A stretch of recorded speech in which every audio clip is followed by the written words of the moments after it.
काम छोडेर भरियाको काम गर्न थालिस् क्या हो भन्नुहुन्छ होला, त्यस्तो चाहिँ होइन है। सो हेलो गाइज, आज चाहिँ शनिबार थियो अनि पँधेरमा पानी पनि सुकेको थियो, त्यही भएर हामी जान लाग्यो कपडा धुन है त।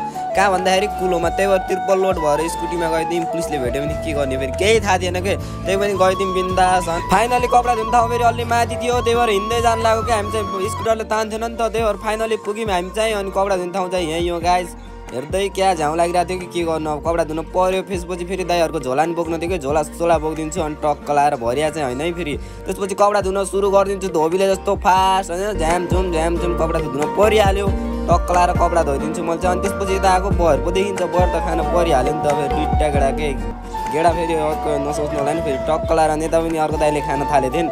त्यसपछि यतातिर चाहिँ हामीले चाहिँ कपडा धोएको चाहिँ यही है त गाइज। अनि यति धेरै कपडा धोएर कमेडी लागिरहेको थियो। उतापट्टि फेरि अरूले अरू खाइरहेको थियो, मैले चाहिँ टक्क रेड बुल खाइदिन्छु गाइज होइन। टक्क एनर्जी त बढाउनु परिहाल्यो नि त। त्यसपछि कपडा सपडा धोएर भ्याइसकेपछि आएर चटपटे खाइदिन्छौँ। चटपटे फेरि मिठै नभइदिएर अब मिठो छ त भन्न परिहाल्यो, चर्को न चर्को भइदिरहेको थियो। यस्तै गर्दा गर्दै अनि रात पनि पर्न लागिसकेको थियो कि। त्यसपछि कपडा सपडा धोएर भ्याएर पनि हामी घरतिर चलिदिन्छौँ। आजको लागि यति नै, ह्यान्ड बाई।